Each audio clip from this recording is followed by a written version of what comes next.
go to discussion, and I'm gonna start Python here. So the first thing, if I do a dir here, these are the list of uh, objects that are available for me. They're basically Dandrom or magic methods. So inside here, for example, if I say type of underscore underscore built-ins underscore underscore, this one will say it's a module, and the module is, this one is a class, type of class. But inside this class, there's a number of built-in. So if I do a dir of underscore underscore built-ins, these are the exception methods, everything that are available, constants that are there, it's going to be available. So some of the magic methods are here with underscores. Some of the exceptions are all here. And then some of the function built in start from here with absolute value of it.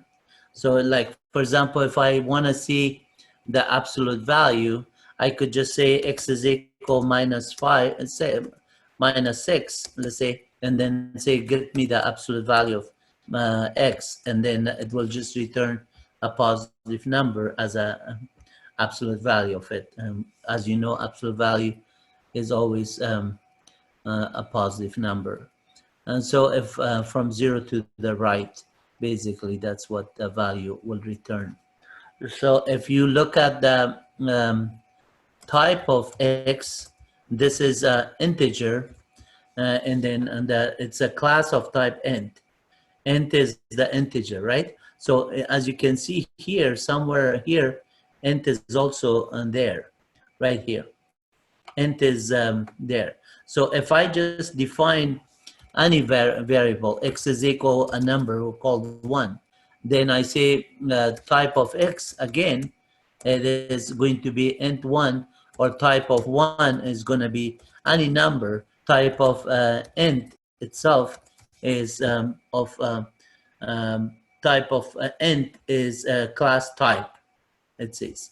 And if a type of similar string, we'll say type.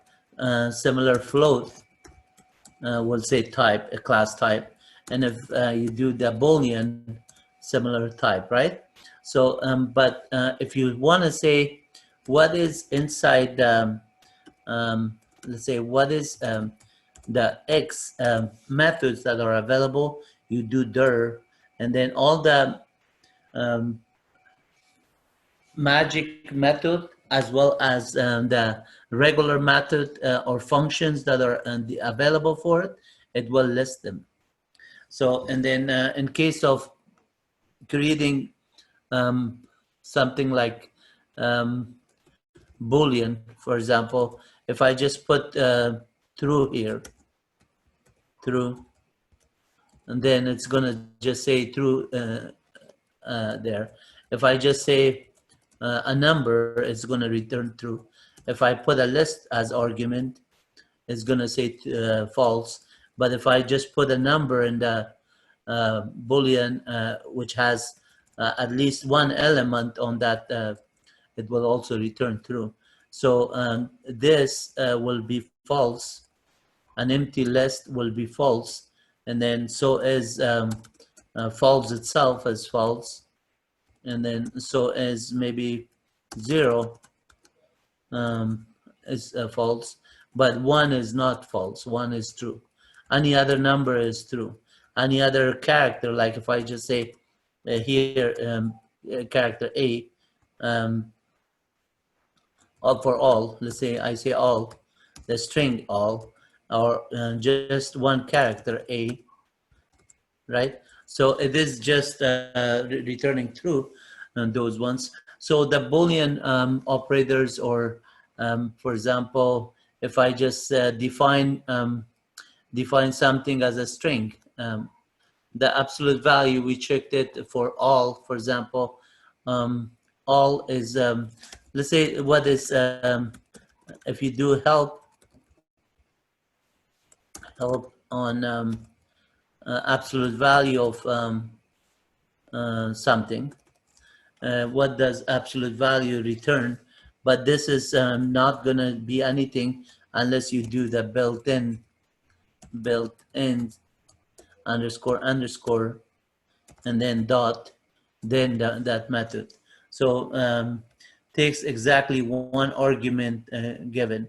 So now if I just say print,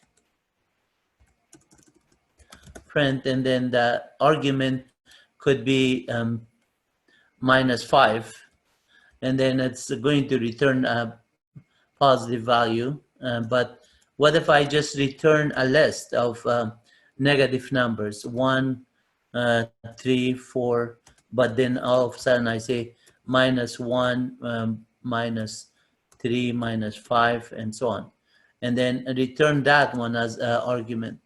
And that you see that absolute value cannot take a absolute value of a list, right? Bad operand type absolute value.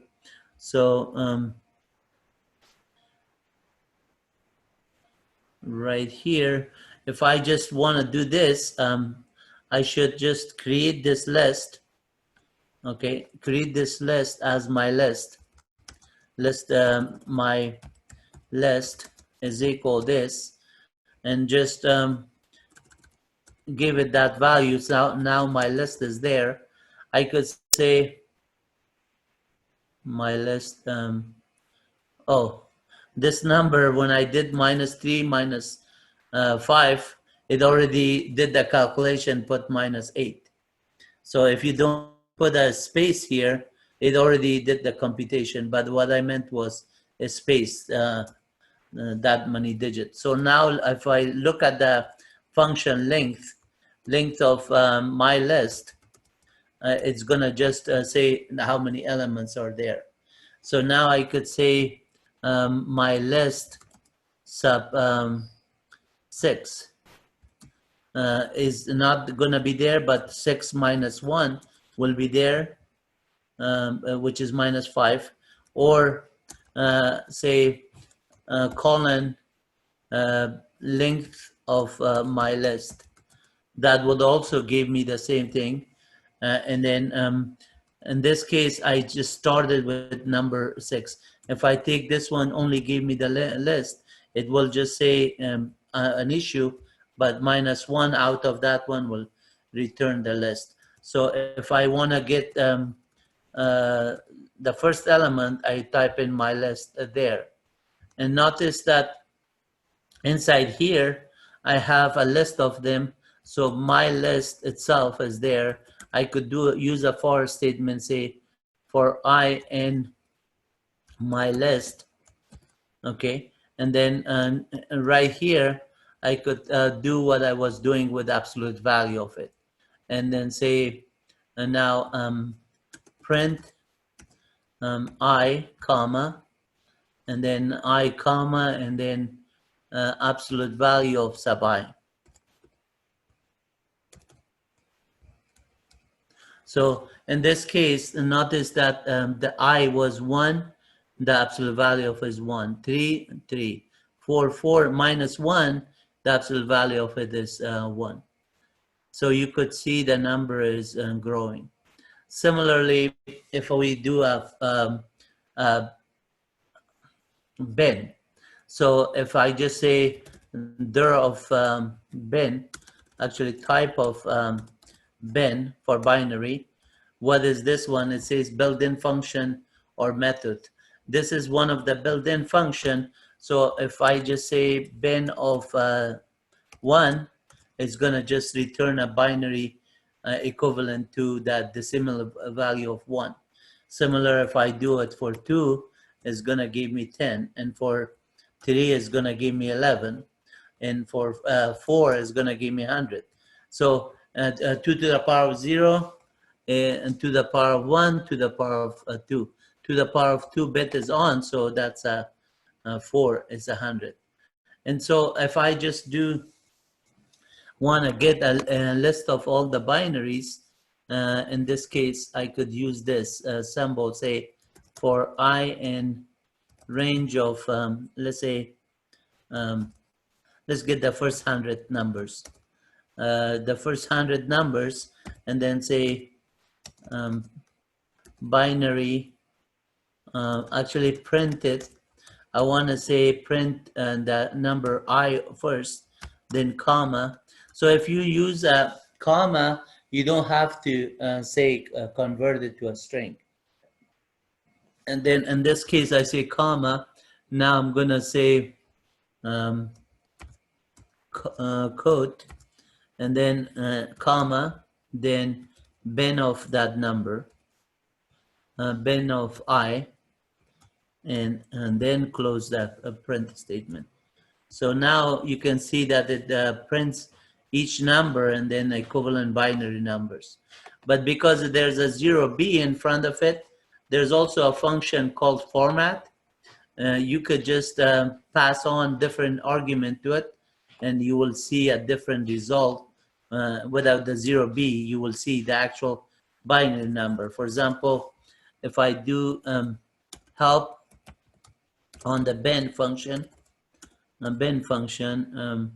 actually I have to do built-in. Yeah, this one, it tells you that this is going to take a number and returns the binary representation of the integer, right?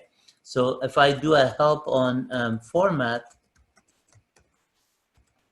and then the format is going to return a value on a specified format. Format is specified default to the empty string. So the format is specified. At this time, if I just want to not get this 0b in front of it, so I could do something like this: format of let's say 1, and not display the binary for equivalent of 2. It's that. So there's no 0b there.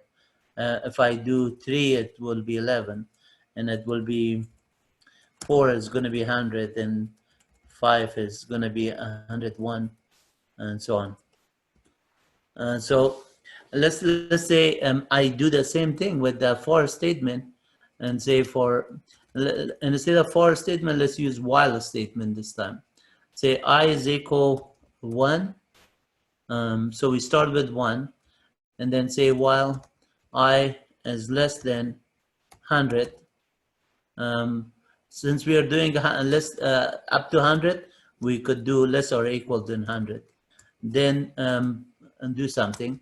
So now here 4 spaces, 1, 2, 3, 4, and then right here we're gonna do print a statement.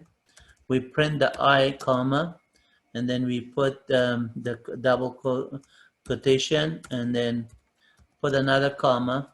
And this time, instead of the bin, we want to do a format.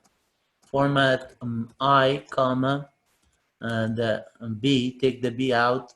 So in this case, and then close it.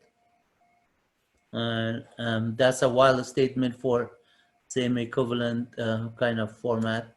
And if I press enter, at this time it did not do it.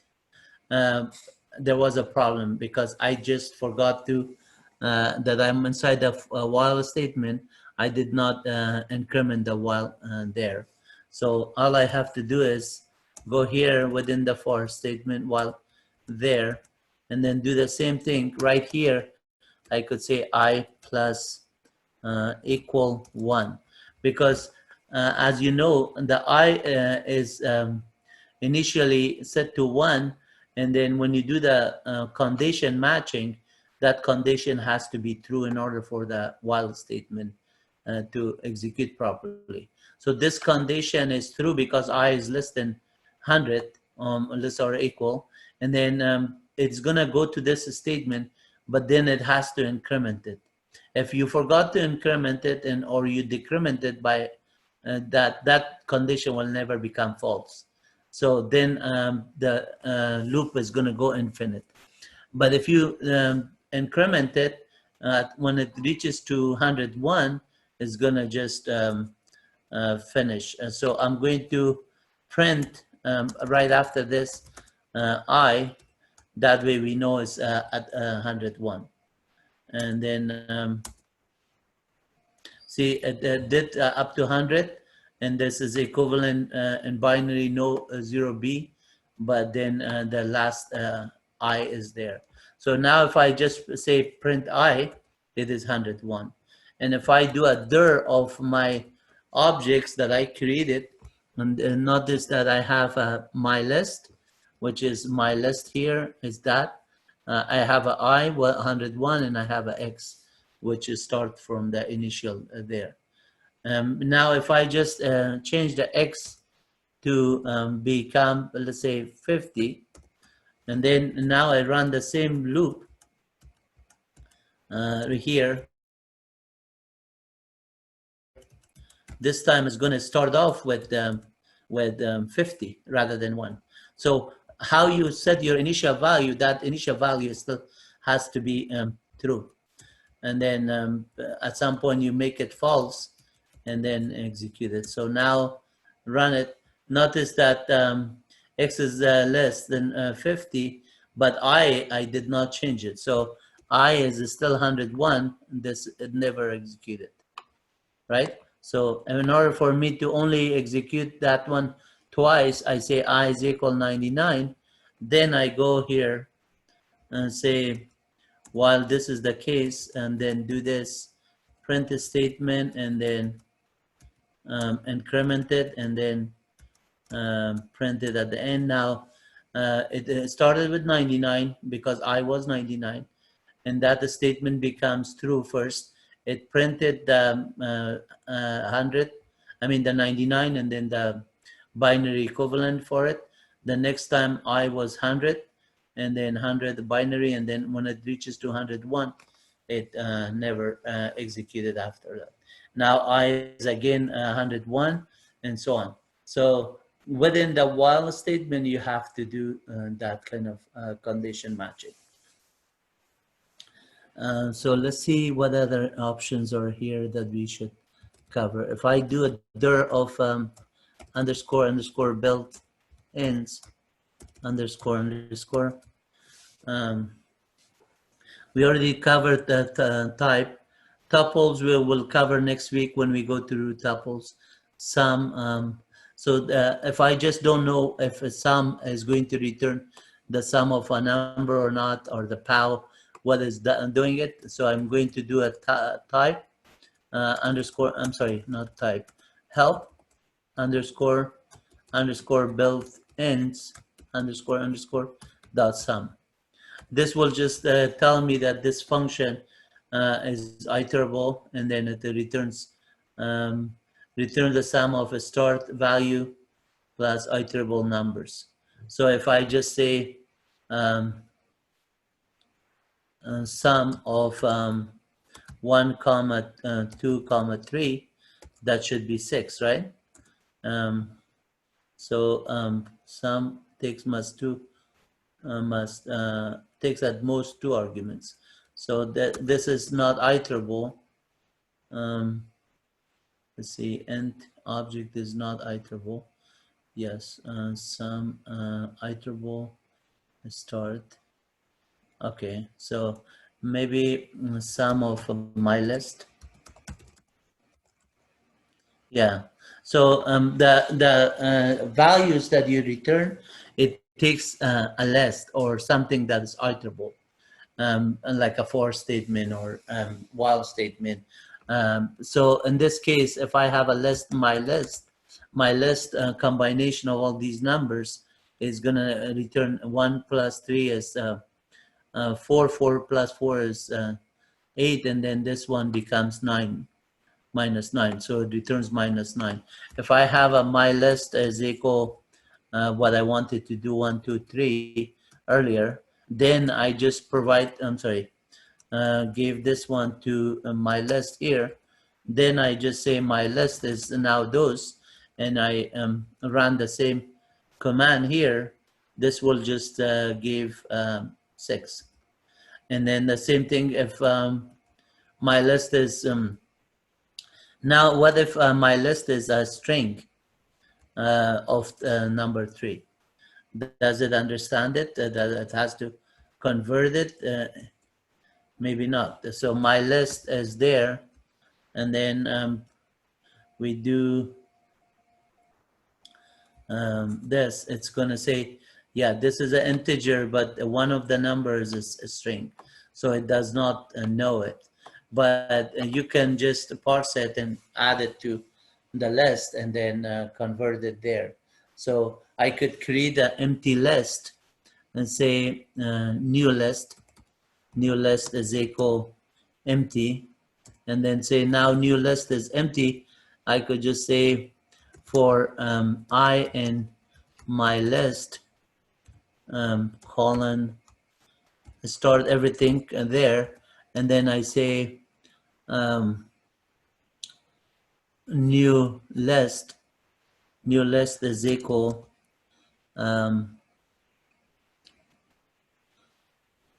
new list is equal my list dot append and then I, so that I gets appended and then assigned it to the new list here. Let's see, object not subscribable. So let me see, actually right here, let's try it this way. New list is that I have to undo this and then new list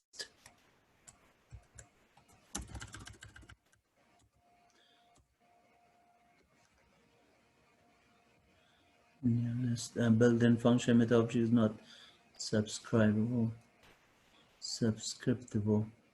So new list and then new list dot append. Let me just try one thing.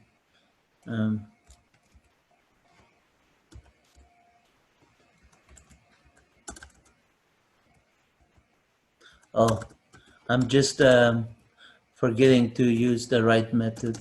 So you could just do this and then insert that one, appended new list. Now I have that one.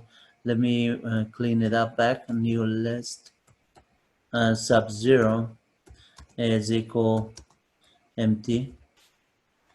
And then a new list now has no elements, but it is not empty. So new list, I'm gonna clear it, the new list dot clear first, and then new list now is empty. By doing that clear method, you just do it. So now within the for statement, that for statement here, I'm gonna have to do a new list dot append, and then I need to just do the I. Whatever is the I value, I'm going to insert it. Earlier, I was doing the I within the bracket. That's not, this is a method. This, I was thinking of a index of it. So that's why I didn't do subscriptable. And then, so now new list one has that numbers as is inserted. But what I wanted to do is to just get rid of this one and convert it to an integer. So what I could do is say delete a new list first, and then I create a new list as empty first, and then I run this command with the for statement, and then here I could say integer value of that, convert it. This is casting. So while I'm doing the conversion from a string, these are already integer, so it will do that one as well. And then I could also check if it is, when the type is a string, then I could do that one. But if I just do this one, is going to say is not defined. Let's see, line 2 new L. Did I call it new L? Oh, I think I call it new 1 or something. Let me just create the new L. Oh, I call it new L, new. So this is what is that going to do here, and then that now new L is with a positive character. So this is, if I just go with new L, say new L is this, and then if I say for I and new L, and then start to length of new L, and then do this, say, while I'm going through this, I want to just get the type of, and do print type of all the elements, and then it will say they're all integer type. They are no string, but my list has same thing. If I just do the same with my list, and then change this one to the length of my list, and then say here I say print. Within this print statement, I could say print I comma type of I. Then it's gonna say one is int, and then the number last one is a string, the data type. So the option that it is there is for each one of them, you could do a number of things here, and there of underscore built ends underscore. We did the format floating point numbers. As you can see that you are whenever you want to convert from an integer, for example, x is equal 100, and then you say x is 100, and then you say type of x is integer. I'm sorry, I type in uppercase. I meant lowercase somehow, the caps lock. Okay, so type integer, and then if I just say x is 100, but if I just get the float of x converted to a floating point number, there's a decimal point of it. And then there's round functions and ceilings and other ones with math libraries. So let's see if here is round is here also without importing math modules. Yeah, round is already available for you without importing modules. So if I say round of x, it gives me the nearest number to that one. So if I say x is equal 100.59, then I say round of x, it's going to say 101, because if x was 49 or anything below the 5, then the round of that one would be the smaller number. So in this case, round of it would be 100. And then whenever you reach a larger number than 5, the round of it is going to be the next number incremented by 1. So it rounded off to the next nearest number.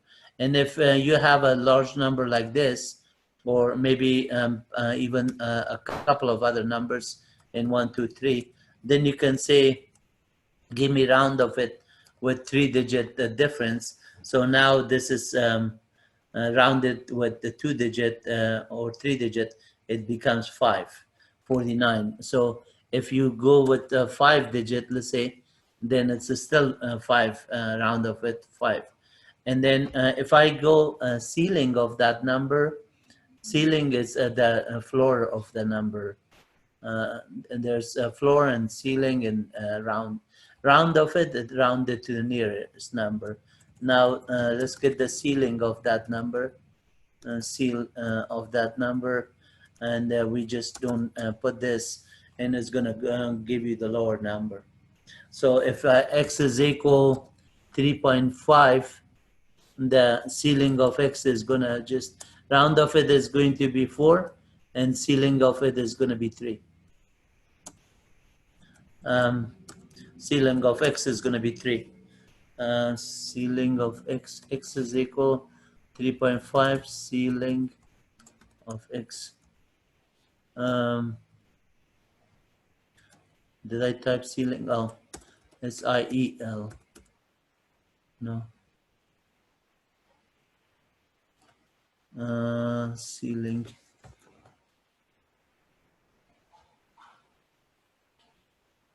Round of it there. Round ceiling. Something is wrong with ceiling. Let me type in help ceiling.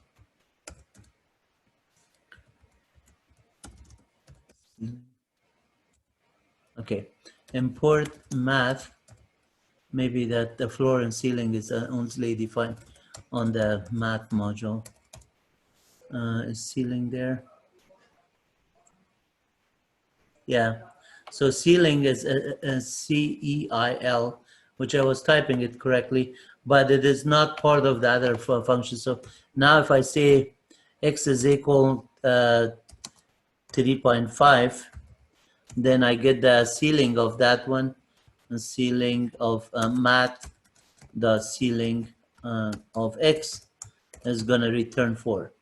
And then floor of that one will return 3. Is there floor? Yeah, floor is there. So math dot floor will return 3. And then since we're on the math modules, let's cover a few of the math function. So math dot pi will return the pi value. Math dot infinite number will return infinity. Is infinite is a finite, or is infinite, or all these ones to compare it. So if a number is infinite, like you could say math dot is infinite, and then you say 1, that's not infinite, so false. 1 billion or whatever is false. But if I just put this one infinite, then that's not a number, right? Not defined, infinite. But math dot infinite is defined, so that is true. Math dot is a number, not a number, or those ones are also there that you can compare. And let's see, for sine and cosine functions, let's say we know sine of 90 and cosine of 90 and sine of 0 and cosine of 0.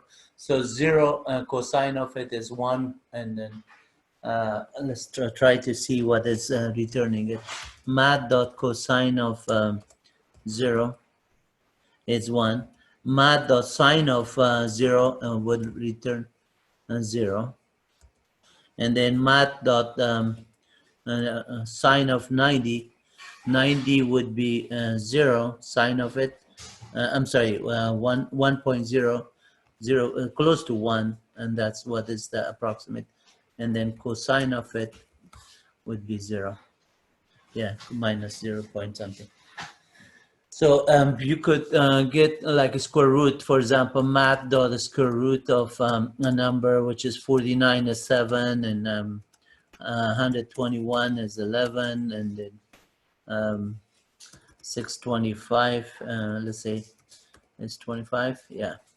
So some numbers like 100 is 10.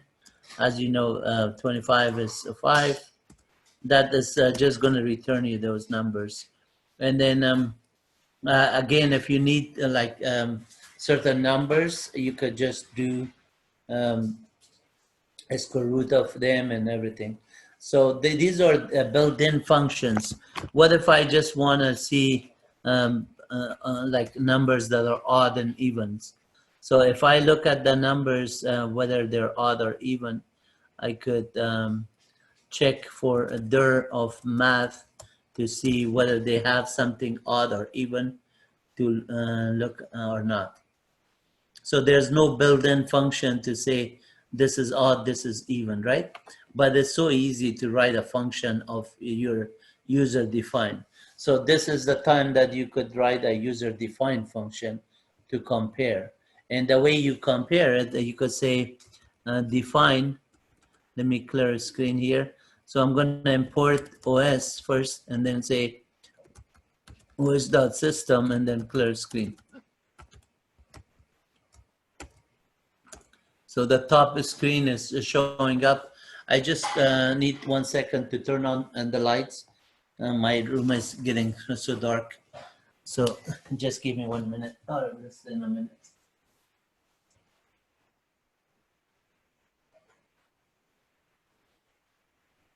Okay, so I'm back. Let's say we want to just write a function to return the odd numbers versus even numbers. So as you can see, if a number is provided, and if I just say, let's say,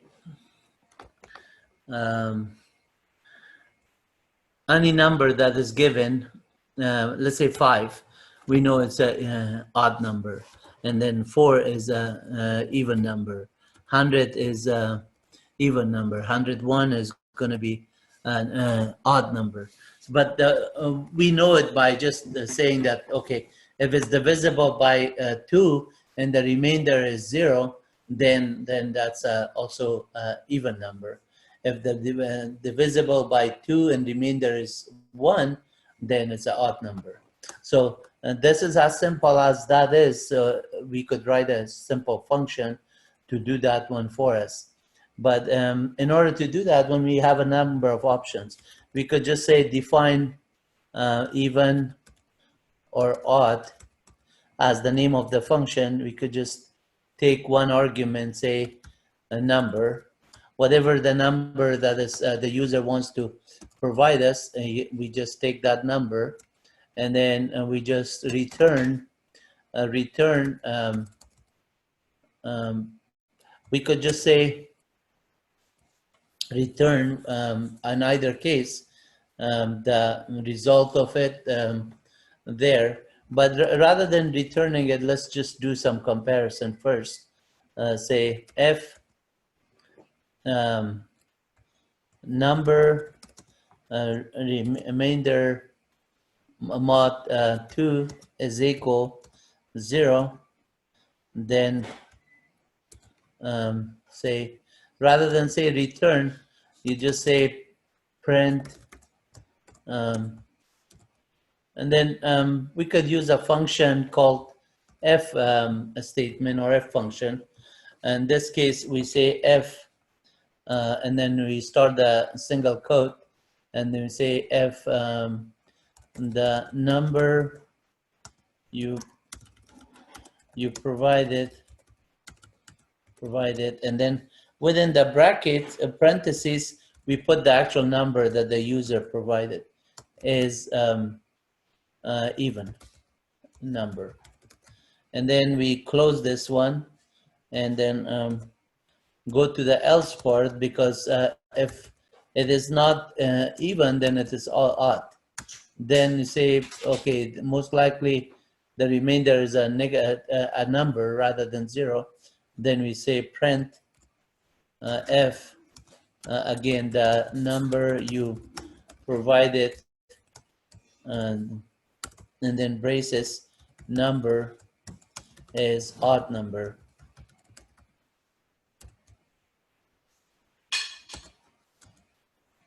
Now, when we started with defining the function, we named the function even or odd, and then it takes one parameter. In this case, the parameter is number.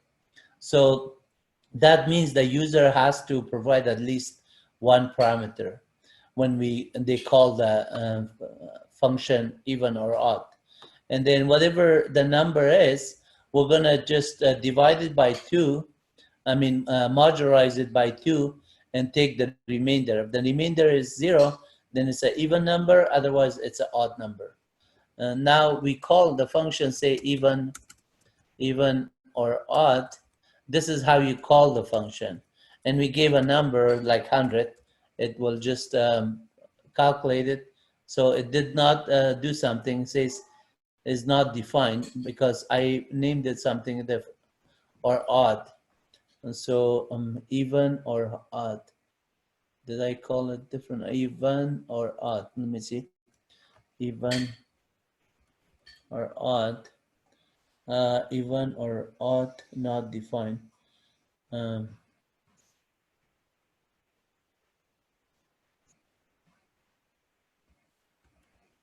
oh, right here, and the O is missing. So now the number you provide is 100. So if I just try it with 101, it should say the number is odd. And if I try it with a very large number, it doesn't matter, it is going to be that. And if I just do that with 0, it's even becomes, this is 10 divided by 2 is 5. And so 5 times even. As soon as this number becomes a negative a number, it becomes odd. So you could just pass on a simple number as like 1 or 3. We'll all say 1, and then 5, and so on, all odd. And 111 is also odd. And then some number like 2, 20, all of them are even. So let's just do without any argument. If you don't put any argument, that's when your function is going to break, because at this time the user did not specify the right parameter. It says missing one required a position argument. So this position argument by default is required. If I just do the same function, let me just copy this line. Okay, so let's say this line, I just want to put it in a Python script. And then I exit out of here and then say, let's go to pasadena.edu, and then let's go to summer CIS summer 12 summer class. And then here I'm gonna go to lectures and then cd to lecture. And then let's write a new file, say even or odd. So we're gonna say a notepad, just we could use anything, Atom or anything, doesn't matter. This is just a simple script we could use for now, notepad. And then we say even or odd.py. So now I'm gonna say, yeah, create it, and let's just paste this information from here.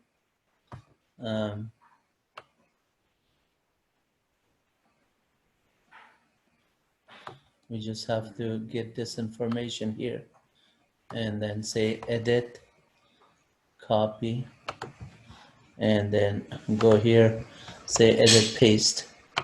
And now I'm going to get rid of these dots, and then also get rid of this stuff here. This is to call it. We can say to call it. And then I could get rid of these line one by one or something like that. Or just say right here, say edit. I could select it and say edit, and then replace that to nothing, right? So I could just say replace all of them and then do it in one shot. And so now this is right in terms of everything else. I save it as, save it, the same name. And then right here, I go and then say type even or odd.py. So that's the script. Let's just run it like that. And in order to run it, I could give the information Python in front of it. There's an else for line 4, unindented, it does not match the indentation. So because we put it on the notepad, we need to just make sure that this is one space here under the F, and it is equivalent to the F statement. But I think this is even larger than in the space 1, 2, 3, 4. Yeah, that's good. So now we did that one, save it again, and then run it there. So name even or odd is not defined. Let's just go back here, even or odd. So the same typo was there originally. And now we have it. Okay, the number 100 is even number. We did that one, but now let's just modify this one, and we just say, and instead of calling this function a few times, let's call it 10 times or 20 times or something. So then we use a while statement, while and the num is less than, let's say, um, 10,000. So 1,000, but we're going to start with 900 or 950. Doesn't matter what we start off. We can start off with this number only, and check those 950 through 1,000, the last 50 numbers. And then say while that one is less than this, then at this time we're going to just say call the function even or odd, and then the num as that is the argument. So then at this time it's just as simple as that. And then here we just have to increment the number within the while statement, num plus equal 1. So we could also increment it by 2-digit or 3-digit or 5-digit. So let's do that one. Just start with, yeah, if we move it by 3-digit, then all of them are going to be either even or odd, depending on the first number that we start. So we could start with one number, increment it by 1 here. And then now we save it and run it. Okay, so it did print out each number, and it's the ones that with 1 are always odd, and 3 is odd, 2 is even, and 6 is even, and 8 is even, that kind of thing. So you can see it works for all of them. So in this example, we also want to just show you a different way of making a function to just be callable by another object. So let's just comment this line out. And then we just only execute this other line here.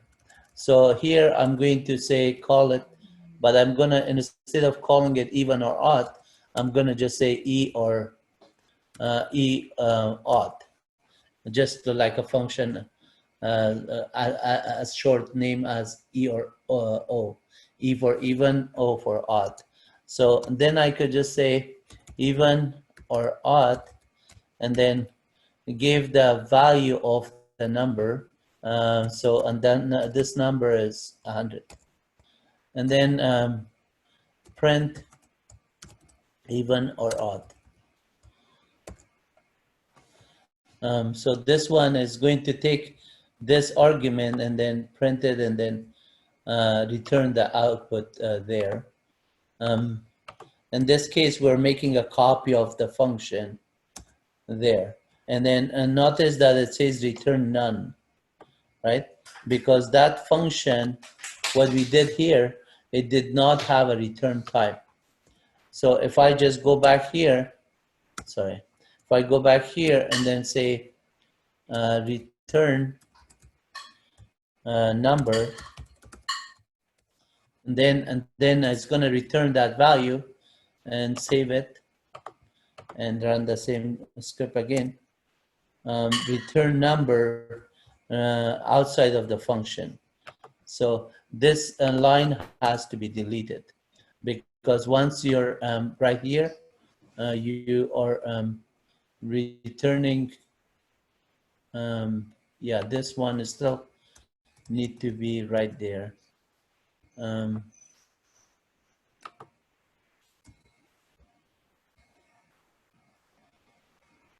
And then right here is the statement is done. So now I say print outside of the function, um, even or odd.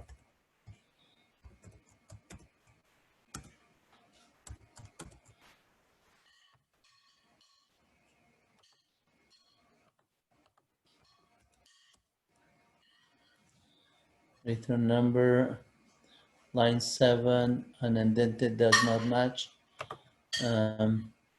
This one, I'm gonna return it here and take this one out.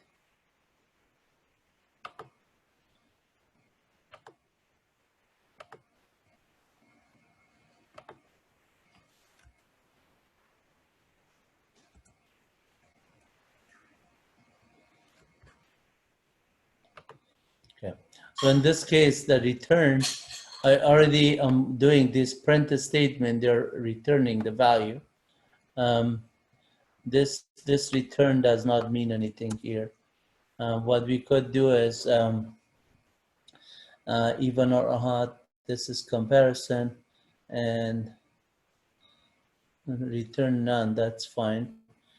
Because this one, let me do a type of this, print this one. We say print, and then even or odd as the function there, and then print,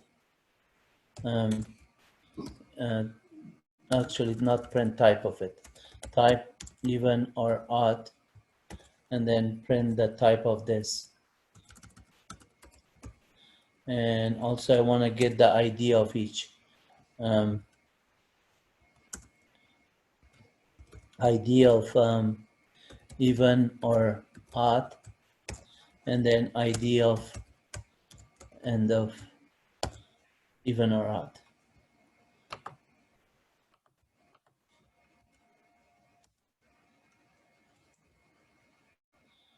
Okay, so this is the statement, the number you provide is 100, and then I just need to print these statement, print that, and print this.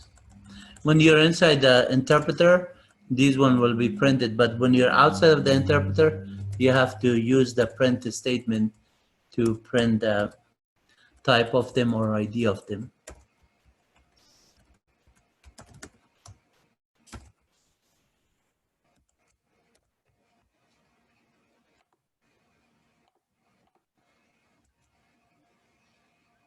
Python this.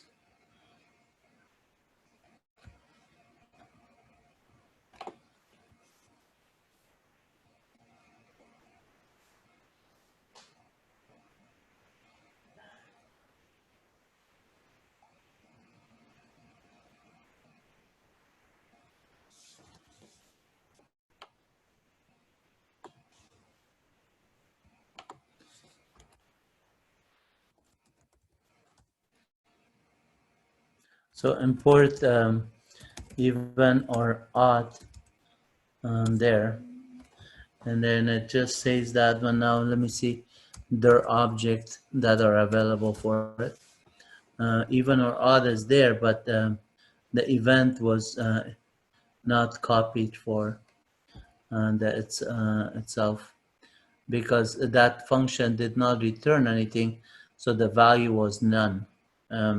So if I say even or odd and gave a number like 10, it's going to say the numbers module of, oh, I just have to put the name in front of it.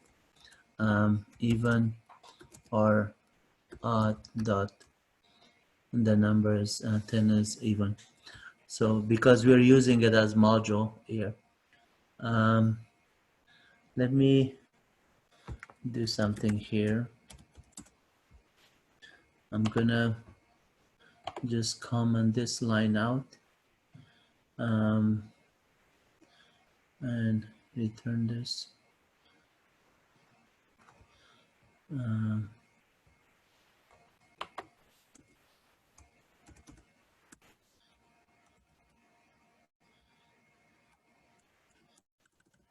okay, and then this one, well, we're going to start with 0 to 10, let's say, a smaller number to just look at them first.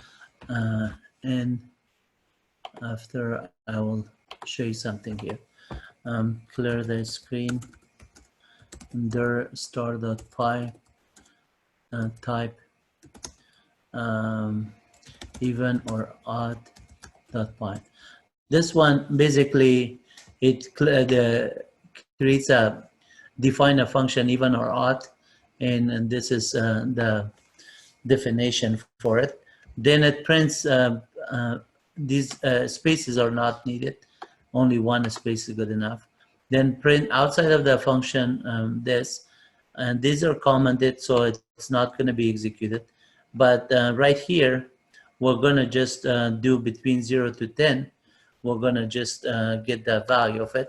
So if I run it from the command line with this example, it's going to just give me 0 is even, 1 is odd, and 2 is even, and so on, up to 9. Now, I want to show you a couple of other things with a py_compile module on this one. As you can see, if I just run this script like that, I could do it, and then I could also put a Python in front of this. On the first line, I could say pound shebang, they call it, and then Python. And then since I'm using Python 3 by itself, I could put Python 3, or here is the same thing. So now, if I just want to run that Python script, I could just say Python, then the name even or odd. This is from command line, one type of the way that you could run this script.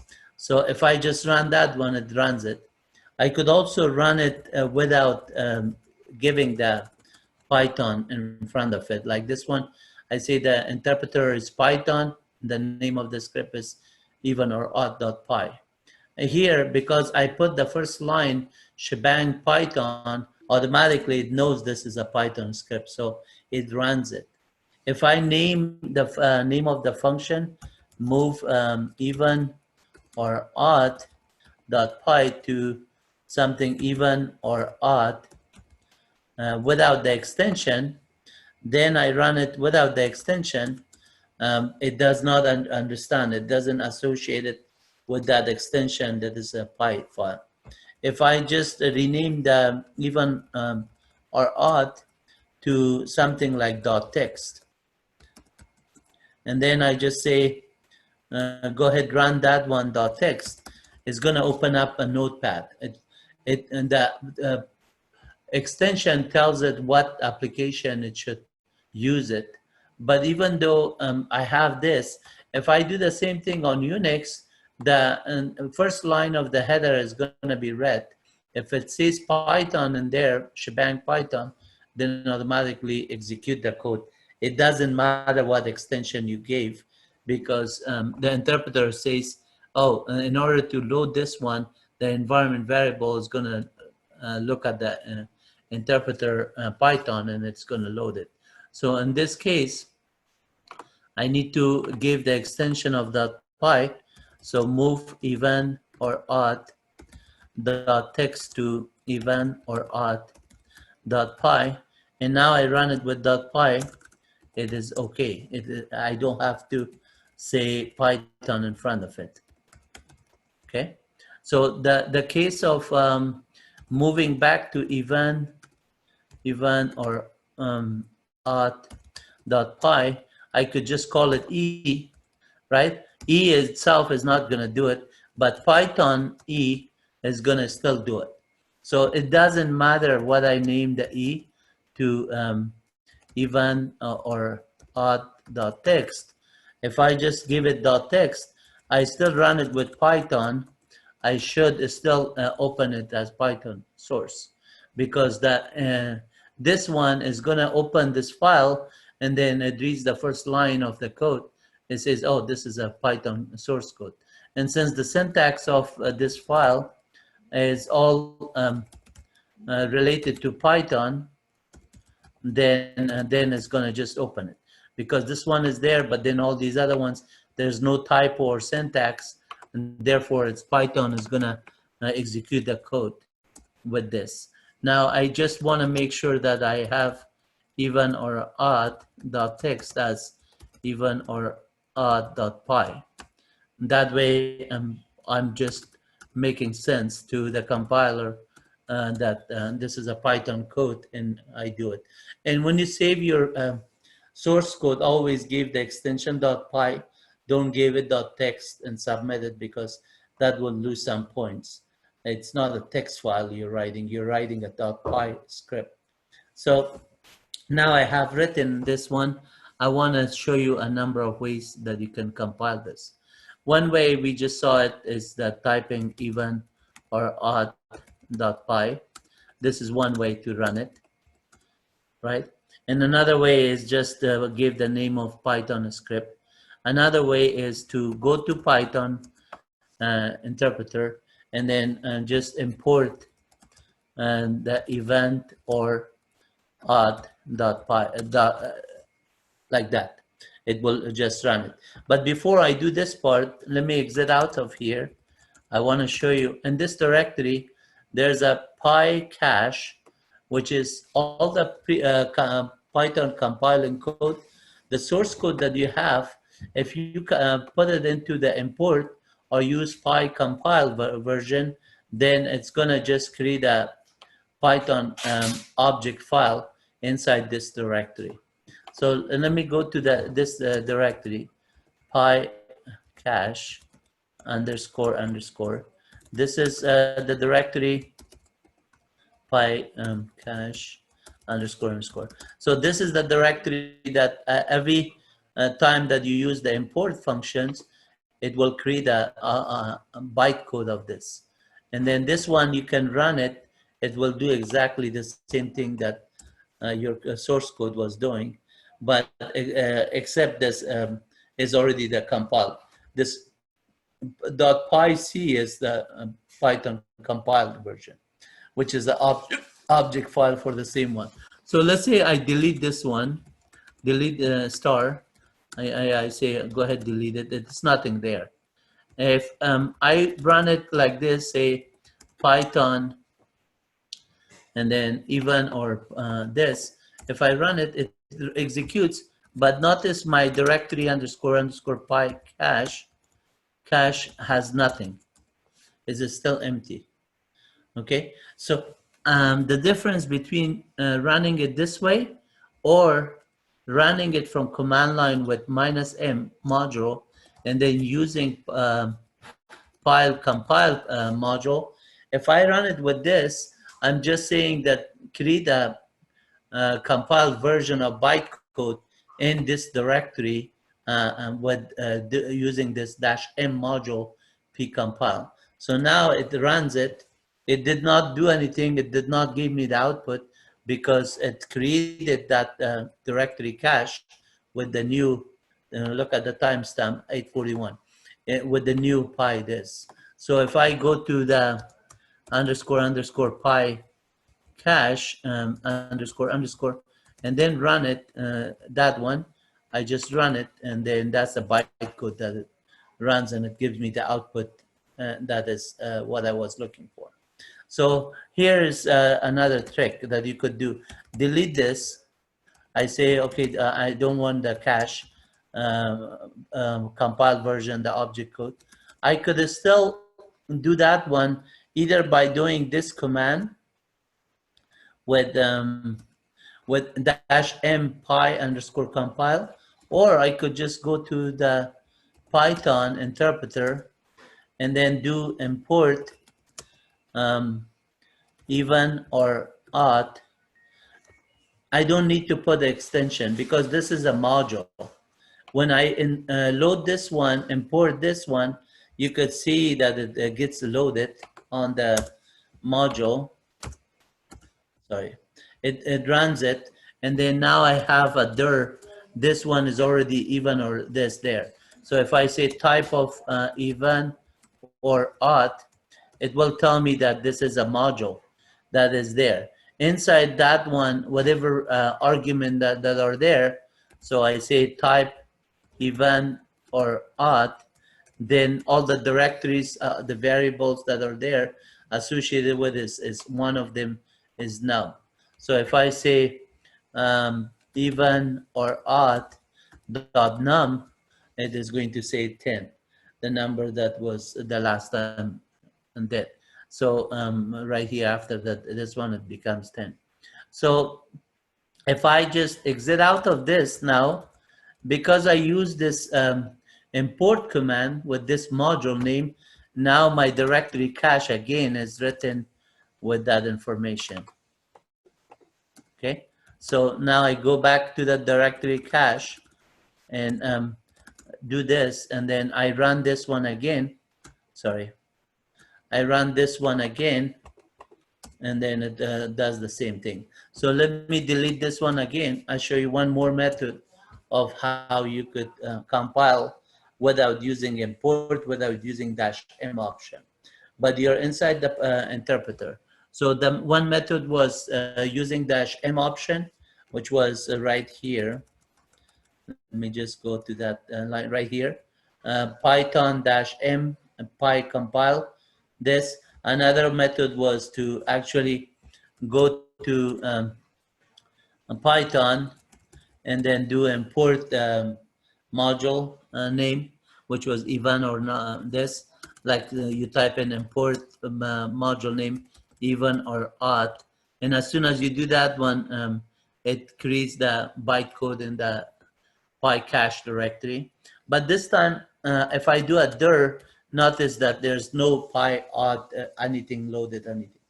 So this time I'm using this method of -m option with a module, but I'm using the import py compile module. So now I import a py compile module. I could just say py, okay, dir of py underscore compile, it shows me the method that are available.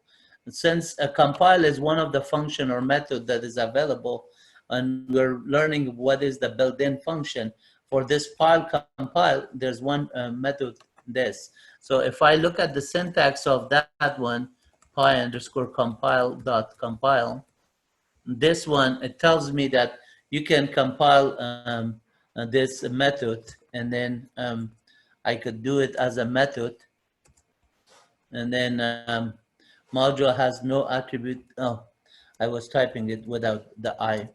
So this one, it says missing one required additional file. And if I just look at that there, it tells me how to use the compile, which is a file name, and then these other parameters with it that goes with it. So to make a long story short, in this one, since I imported, I said import py underscore compile first, and then now I need to do py underscore compile dot compile, and then give the name of my module name, even or odd dot py. I have to give the name of the file, not the module itself. If I put even or odd, it may not understand it because this one is not a file. But if I give the extension of .py, it's gonna define it. Py, oh, sorry, pi is, I mistyped. That's pi. Pi. So now it just said, oh, it just created your pi cache file. Okay. So this is exit out of this, and now go to underscore underscore pi cache underscore underscore, and run the same code. It will do the same thing. And then now this one more time, I'm going to delete this. I'm going to exhaust all the options that you can run it and get the compiled version. You may not need this step at all, but from time to time, if you're a curious student or curious developer, you may say, what is this extension of .c at the end of it, .py um, and how do I create one? There's a number of ways that I'm showing you right now. So the next thing you could do is like go to Python. Let me go to this directory, Python. And then if I just do import, this time instead of import py_compile, I'm going to say from py_compile import compile. That's the only one I need. So rather than say py_compile.compile, I use the method right here, compile even or odd.py, and I'm good to go. So what happened? No such file or directory, even or odd. Let me see what even or odd.py. Oh, and there's a extra n there. Even, and the n should be here. So now it created that one. And now I go out, exit out there, and go under underscore py cache, and then run the same thing. It compiles. So this is similar on another program, like for example, let's say this while statement, right? So if this while statement, if you look at this while underscore example1.py, and then it had a number of things, and some of them we commented out. Let's say on Monday we run that one, and we're going to run this Python itself again. So this one is just saying 10 through 1, then left off, right? Down to counting down.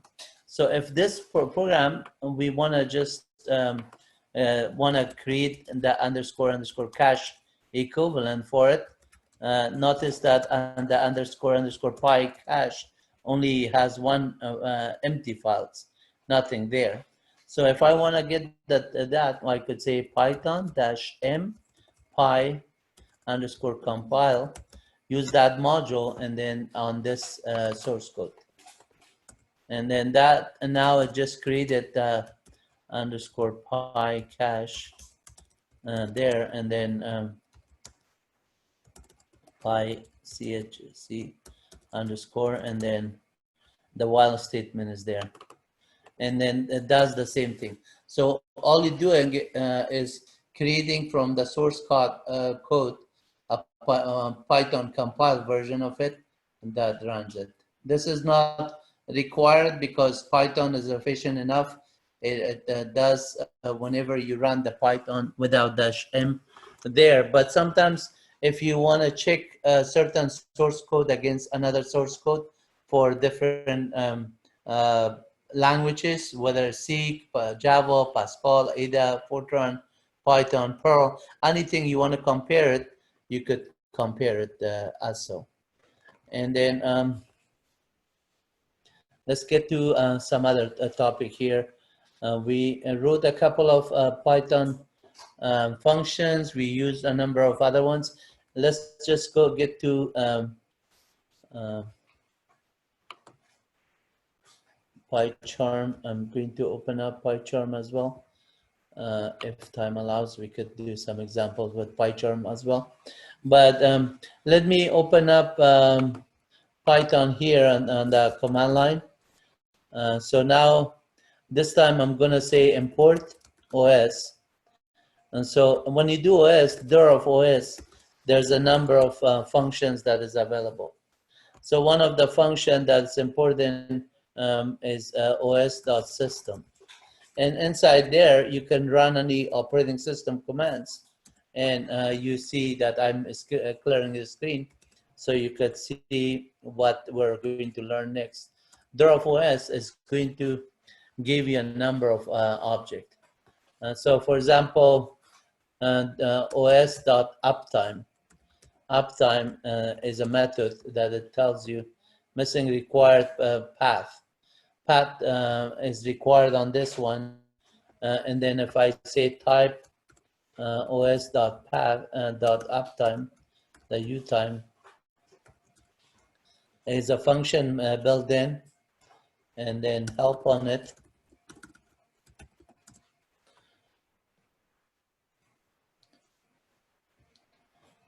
Set the access.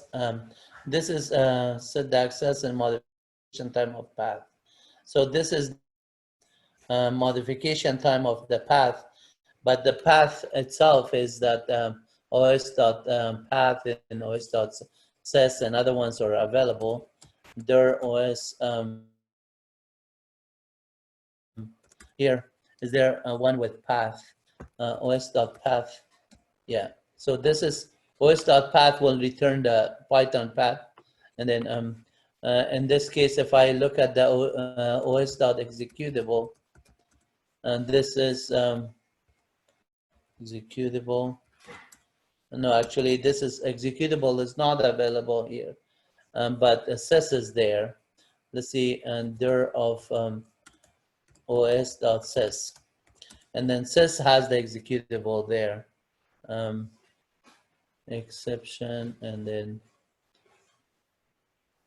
os print os.sys.executable.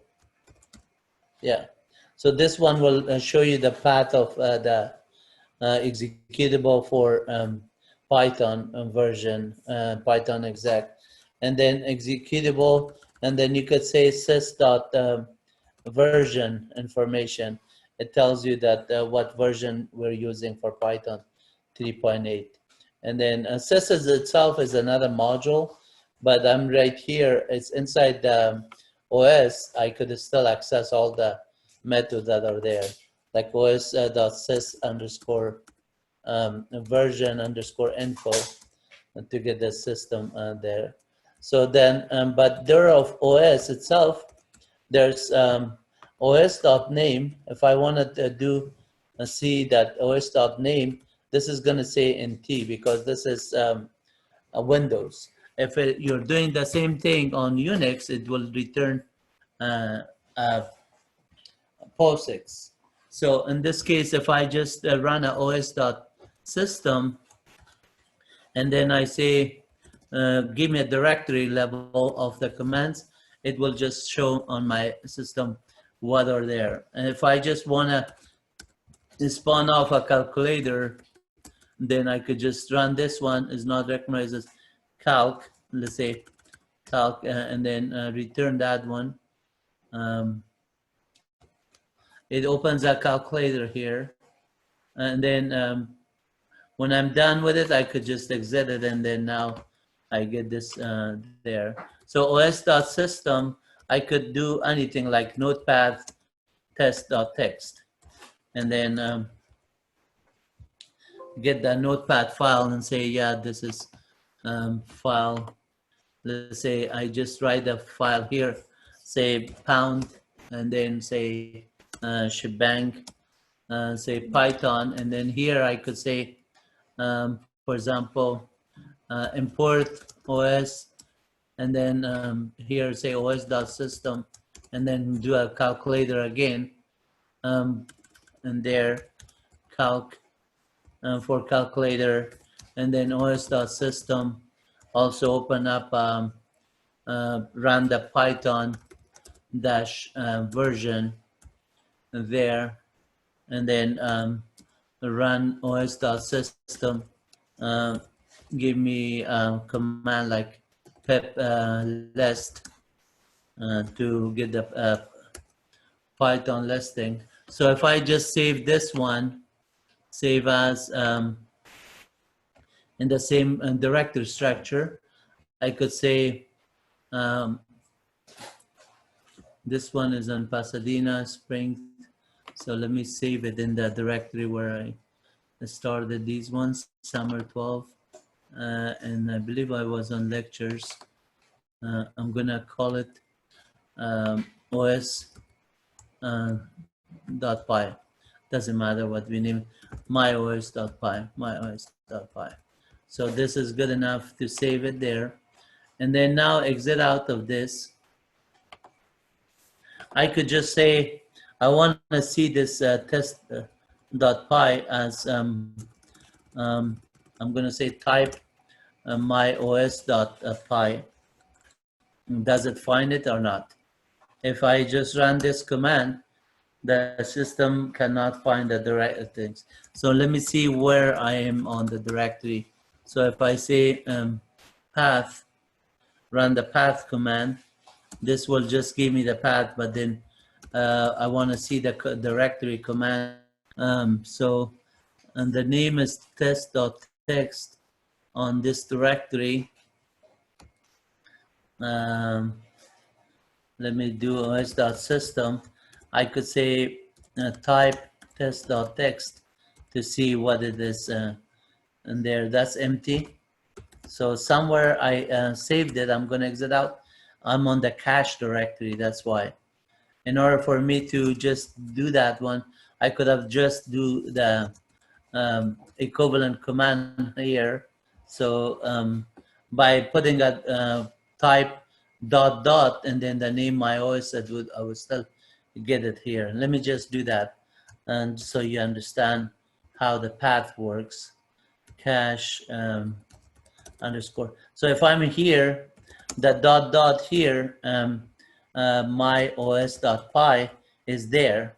I could do a type on it like this, and similar to that one, if I'm inside the Python here, I could go say import OS and then say os.system and then say type dot dot slash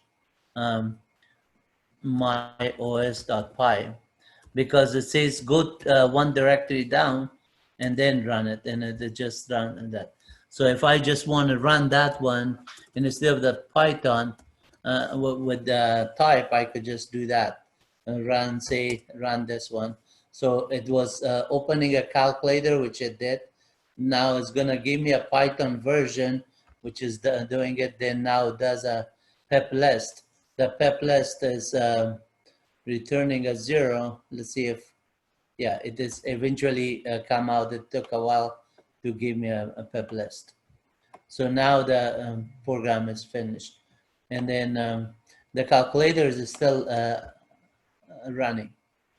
And then inside here, I could say os.system and then task list, and then get the list of the tasks, and then look for the calculator and then kill it with, let's say I got this one, say /I. I'm inside Python. I'm using the OS module. So I'm looking for the thing with says calculator, calc.exec. If I just look for that calc.exec, this is the name. And then this might be the process ID. I think it is either 14 or this number. Let's see on the top, what is the PID for it? Yeah, PID is this number. And then this one is the memory size and loaded. So the one that was for calculator is 19164. And then notice this one is right here, is up and running.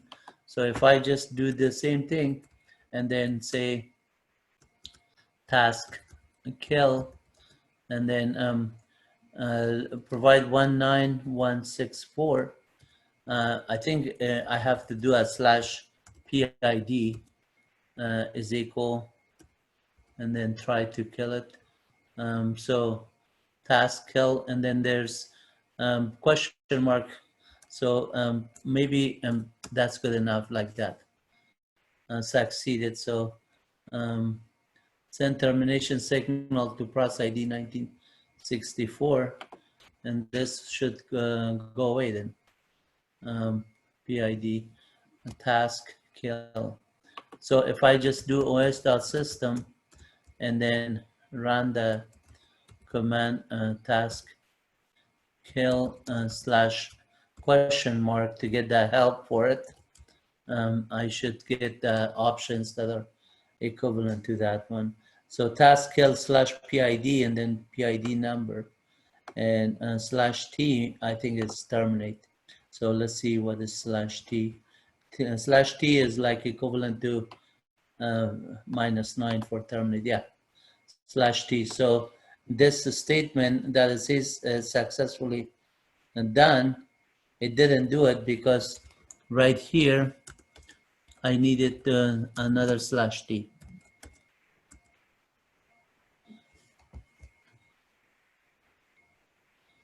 Okay, send termination signal with this number, child of PID 572. So 572 is another one for the same process. Um, Let me check for the 572. Okay, so if I just do the same command here, whatever is the command on the command line, I could just open up a command line.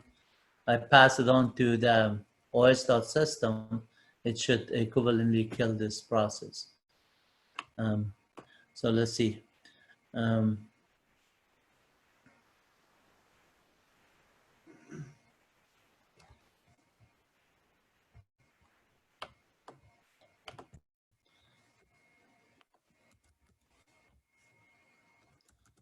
CMD.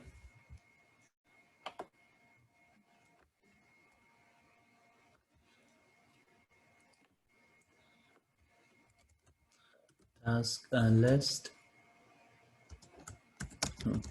find slash I calc and task kill slash PID 19164 slash T. It does the same thing, but it doesn't terminate it. Let me see, task kill slash question mark. We could see.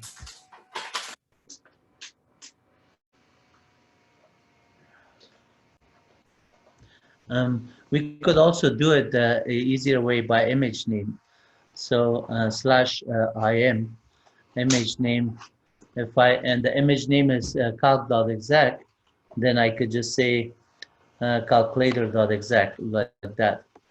And so that's another way you could do slash m and then this. So we could do that, and instead of that, we say task kill slash im and then image name dot exec calculator dot exec. Oh, task kill, not task list. Task kill.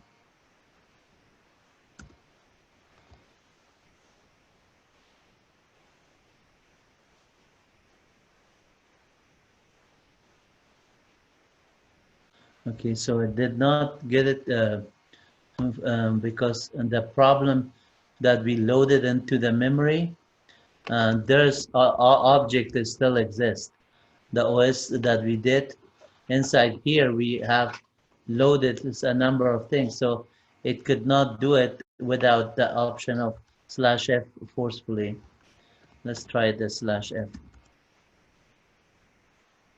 Yeah, it killed it, slash force. Terminated, and now it's gone. And then if we just run the same command to check it and see it's there or not, it is not going to find that calculator. It does not exist.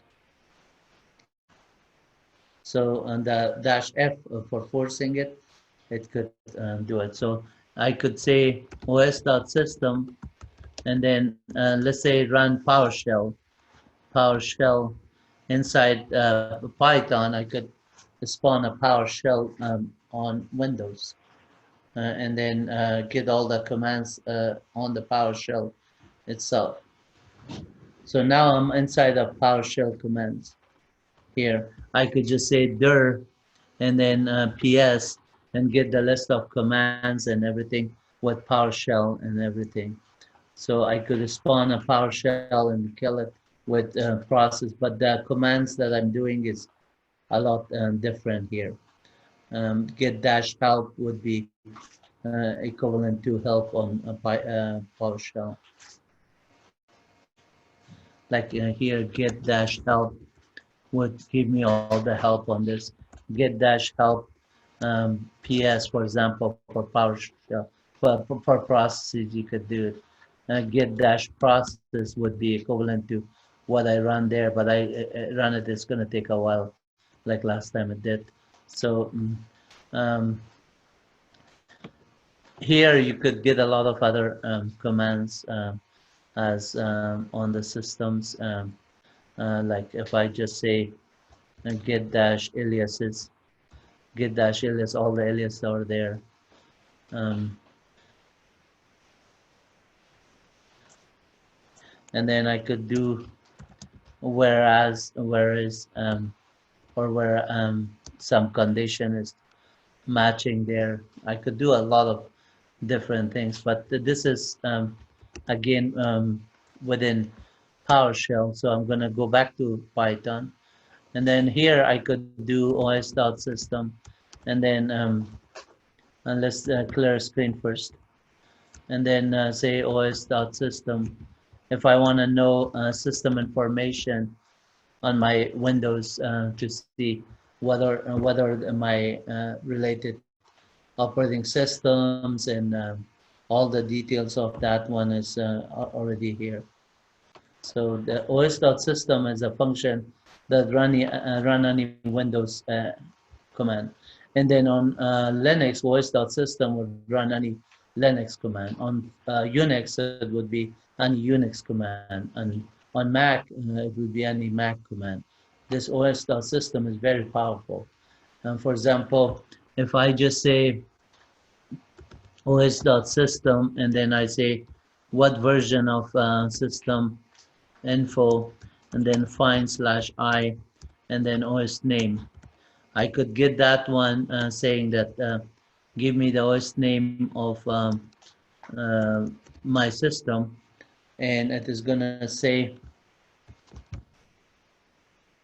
let me just do this one, OS name, and then since I'm skipping this character here, I'll do backtick and then do this OS name /i as might be a problem. No, let me just try this OS colon name. Oh, I missed the M there. That's why. All the time I was doing it right, but it was just typing. So whether you skip it like this or something, they're there. You could also create a raw command. So if I just say cmd is equal, and I just say, let's say a system info pipe find/i, and then look for the processor, and then escape this one processor. If I just want to get that one processor information, or just let me get memory, and then how much memory I have on the system, I could do that, and then that would be the command, and then all I have to do is os.system and then type in cmd here. It will just run that same command there for me and get memory information. Now, if my command changes system, and then I say inside here, I say system info, the entire thing, and then all I have to do is run it again. It just gave me the detail of it. And then if I needed to just revise it further to get certain information about network or something, I do a find on it, and it will just be equivalent to that. For example, see the DHCP server is right here is 192.168.254. If I just do this command and just say find/i in DHCP or uppercase DHCP, I don't have to skip it. there I only get the related DCP command, os.system command in there. So parameter formatted not correct. Fine. Um, backslash this, and that's why backslash this. And now we say run it, it will do it. And then if I just run os.system and run the IP config, for example, to get my system configuration, I could get it. If I want to do /all, just get the details of it with network everything. Run the netstat command. So any OS related commands that you want to run, you could get that one out of it.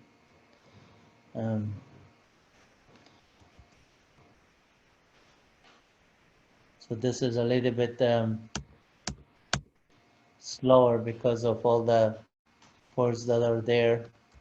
I could just control C out of it and say OS netstat minus RN routing tables and then get that information.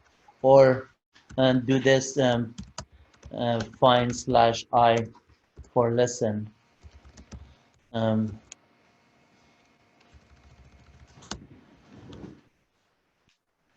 All the ports that we're listening, you could check on those ones.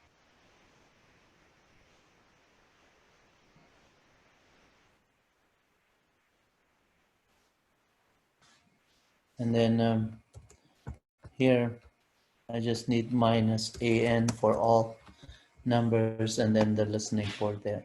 So if I'm looking for port 22 for SSH or something, or let's say a port that is by default running, or just look for UDP. If anything is with UDP, it will list it. If anything with TCP, not grep, find /I. Grep is Unix. TCP, it will just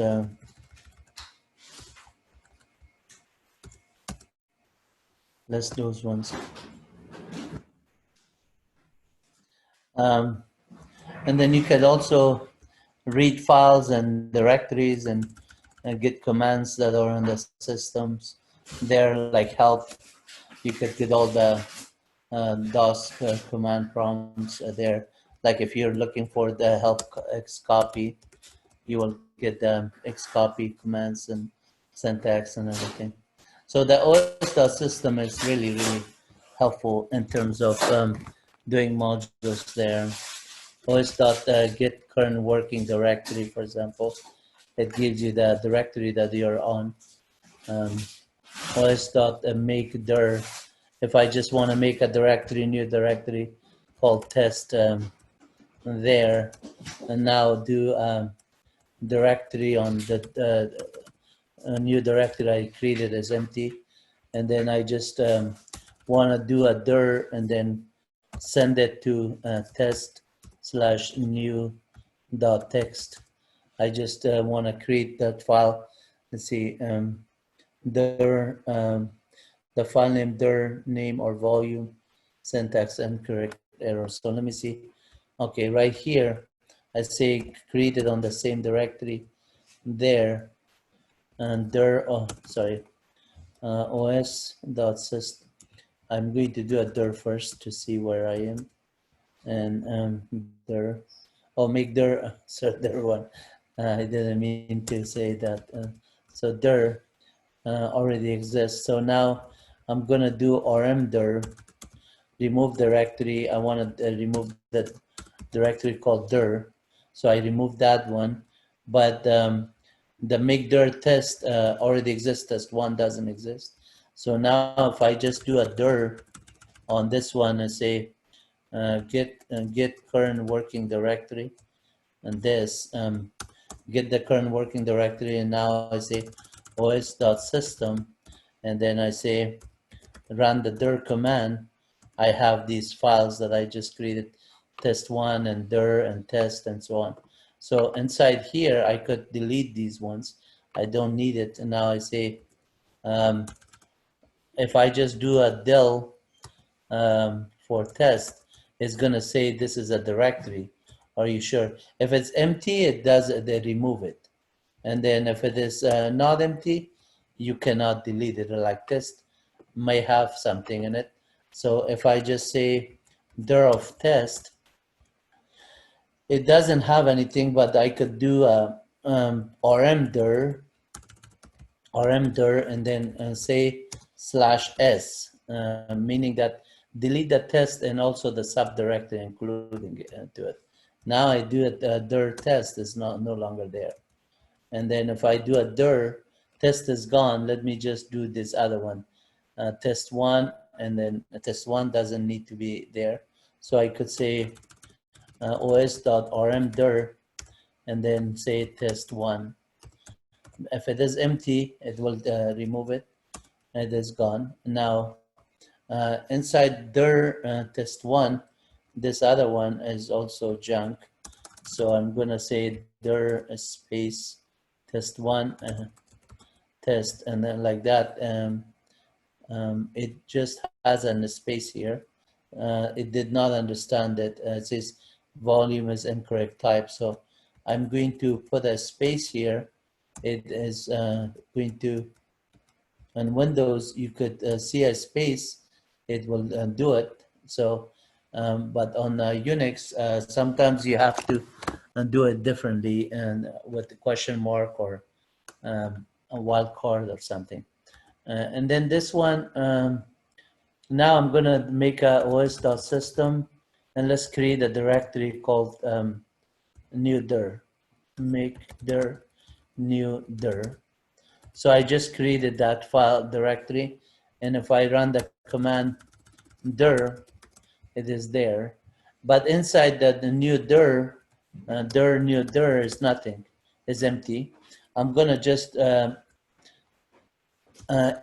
something here, say echo, and this is a test, or just let's write a Python command.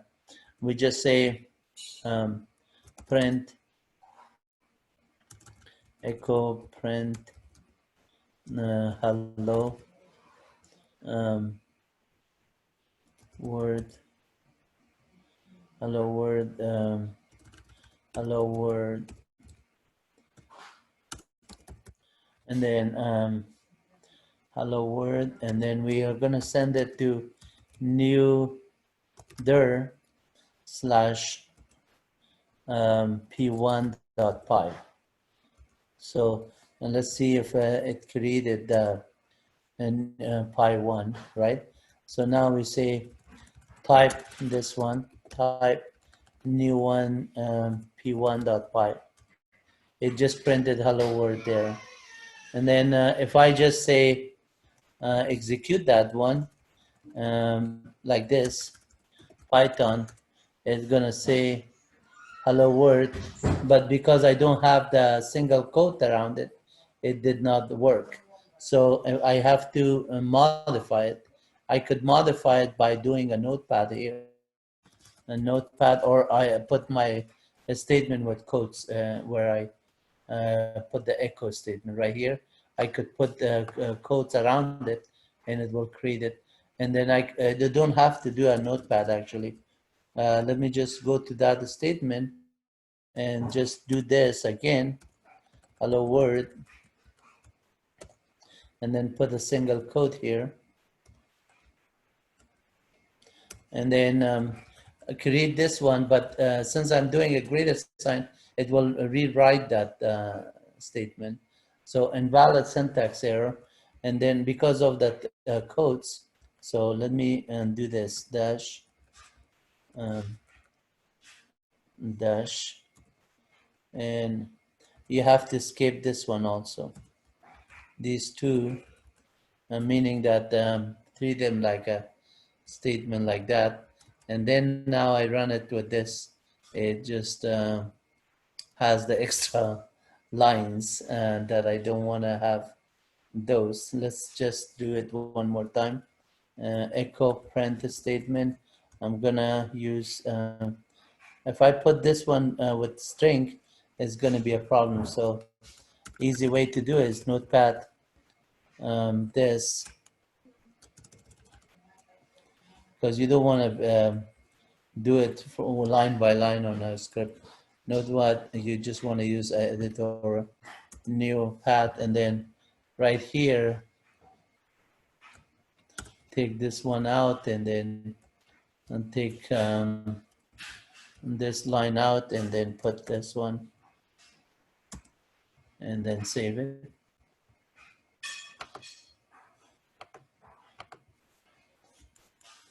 So this is done, and then exit out of this.